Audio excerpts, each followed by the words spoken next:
पटना गया रेलखंड के तारेगना स्टेशन से उत्तर शर्मा पुल स्थित पोल संख्या 28/30 के पास सुबह जीआरपी ने डाउन रेलवे ट्रैक से 25 वर्षीय महिला विवाहिता शव बरामद किया था। उसकी पहचान हो गई है। मृतका रेखा देवी मसौढ़ी थाना क्षेत्र के मनीचक निवासी भुवनेश्वर प्रसाद के पुत्र रामू कुमार की पत्नी बताई जाती है। रविवार को उसकी पहचान उसके भाई गौरीचक थाना के चक्रहीमा गांव निवासी विद्यानंद यादव के पुत्र मनीष कुमार ने की है। शव बरामद होने के बाद तारेगना जीआरपी ने उसे पोस्टमार्टम के लिए पीएमसीएच भेज दिया था। इस संबंध में अपरिकृत घटना मौत का मामला दर्ज किया था। हालांकि स्थानीय लोगों ने आशंका जताई थी। मनीष ने कहा कि उसके पति का किसी दूसरा महिला से संबंध हो गया है। इसका विरोध करने पर उसके घर वालों ने उसकी बहन को मारपीट कर घर से निकाल दिया था। मनीष का आरोप है कि इसके लेकर उन लोगों ने उसकी बहन की पहले हत्या की है और फिर बाद में साक्ष्य छुपाने के लिए शव को रेलवे ट्रैक पर फेंक दिया है। मनीष ने इस हत्याकांड में मृतका के पति रामू कुमार समेत 5 लोगों पर थाने में प्राथमिकी दर्ज कराई है।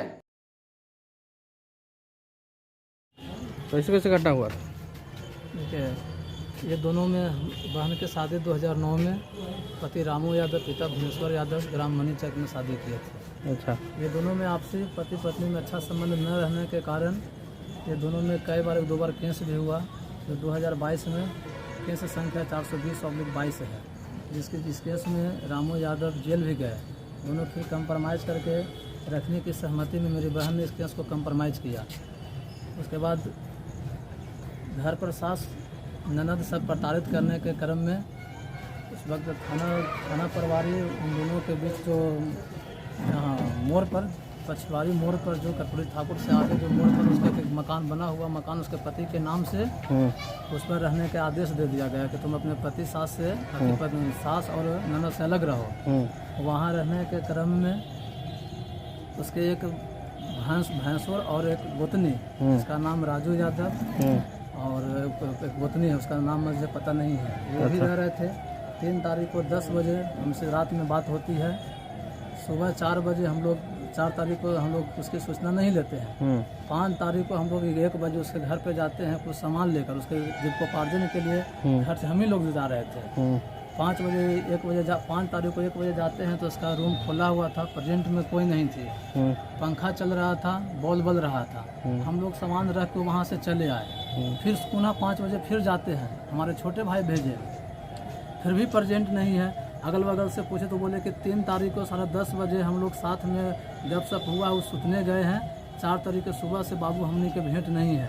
हम लोग फिर शाम को 7:30 बजे उससे घर जाते हैं मनीचक घर जाते हैं तो वहाँ सभी दरवाजे बंद करके सभी व्यक्ति फरार है।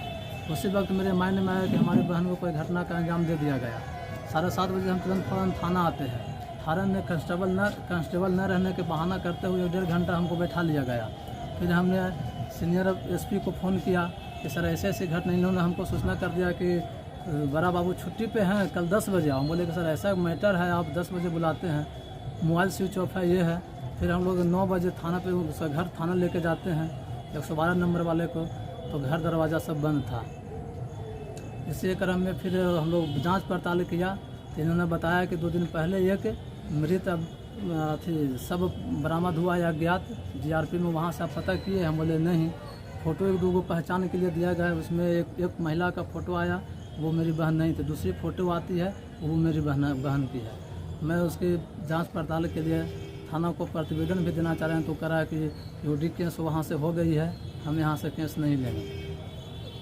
यही सब घटना है। तो प्रक्रिया हो गई तो सब लोग जान रहे हैं, लेकिन आपको क्या लगता है? हमको लगता है कि इसमें पूरे मामला जो है जो मर्डर किया गया है। मर्डर का मुख्य कारण है कि जो घर पे रह रहा था पछियारी मोड़ पर, उस घर को हमारे जो बहनोई हुए उस घर को बेचना चाह रहे थे। 65 लाख में इन्होंने बेचने का तय कर लिया ब्रोकर से, प्रॉपर्टी डीलर से, जो 16 लाख रुपए इन्होंने ले लिया था। वर्तमान थाना प्रभारी संजय यादव जी इसकी बैठक करके कंप्रोमाइज़ करने की बात की थी कि 65 लाख में हाफ आप ले लीजिए, हाफ आप ले लीजिए। और हमारी बहन बोले कि नहीं, हमारी इसी घर में रहना, घर नहीं बेचेंगे। इसकी याचिका दर DCLR के पास उन्होंने लगाया। इसके क्रम में वो पैसा वापस नहीं कर रहा था। वो 10 तारीख को दिल्ली जाते हैं, 10 तारीख से ही लोग मारने का प्लान कर बैठे हैं। जल्द इस पर पूरा मैं 100% मैं वादे के साथ कह सकता हूं कि मेरी बहन को हत्या की गई है। हत्या करके यहाँ रेलवे ट्रैक पर रखा गया है। 3 तारीख को भोर में जो गंगा दामोदर एक्सप्रेस 4:30 बजे जो आती है, बहन को कोई कटी छटी नहीं है, सिर्फ माथा में हल्का चोट है और गंगा दामोदर ट्रेन काटने से पहले स्टॉप करती है और वहाँ से ये सूचना जीआरपी स्टेशन मास्टर को देती है, स्टेशन मास्टर जीआरपी कांस्टेबल को देते हैं और यहाँ से ये जाके सबको बरामद करते हैं। प्राथमिकी दर्ज की है? प्राथमिक दर्ज यहाँ तो अभी किए हैं, थाना में प्राथमिक दर्ज करें तो बोल रहे हैं कि आप फर्स्ट इन्फॉर्मेशन आपको प्राथमिक दर्ज वहाँ जीआरपी में हो गई है, वो वहाँ से हमको स्टेशन डायरी आएगा, उसी को हम कन्वर्ट 302 में करेंगे। संज्ञान में इस मामला को हम लेके इसका अनुसंधान देखेंगे। हम लोग घटनास्थल पर भी गए, उस घटनास्थल पर जो भैंसुर है और उसका गोतनी है 3 तारीख से वो भी 10-11 बजे के बाद वो भी लापता है। मैंने वहाँ फुटेज कैमरा भी CCTV कैमरा को भी मैंने खंगाला है, तो 11 बजे रात्रि में वो घर से बाहर निकलते हुए दिखाई दे रहा है उनके भैंसुर का, हमारी बहन का, और फिर एंट्री होते हुए नहीं दिखा रहा। मुझे पूरे शक है कि पिछले दरवाजा से उन लोगों ने हिल के मारने का काम किया। इसमें कौन कौन शामिल है? इसमें शामिल अभियुक्त हैं, मेरे बहनोई हैं जो इससे बचाव के लिए 10 तारीख को पहले ही दिल्ली चले गए हैं। नाम बताइए। रामू यादव, जैसे अपने आप को बचाव सच को छिपाने के लिए वो दिल्ली चले गए थे। इसमें कुछ हमारे शक है कि कुछ ब्रोकर ने इसकी घटना का अंजाम देने का काम किया, दिवाने का काम इसमें है। सबसे मुख्य इसका घटना का नाम बताइए, ब्रोकर का नाम बताइए। ब्रोकर का नाम हमको पता नहीं है। इसका ब्रोकर का नाम पटना हमारे थाना प्रभारी के पास होगा, क्योंकि वो कंप्रोमाइज मेरी बहन के साथ करना चाहते थे ब्रोकर के बैठा के। इसका पूरे साक्ष्य ओरिजिनल साक्ष्य उसके भैंसुर राजू यादव के और उनकी पत्नी के पास होगा, क्योंकि वो 11 बजे रात में उस दिन वहीं हैं। बिजनेस सुबह मेरी घटना यहाँ मिलती है, मेरे बहन को मारकर साथ छिपाने के लिए रेलवे ट्रैक पर फेंका गया है।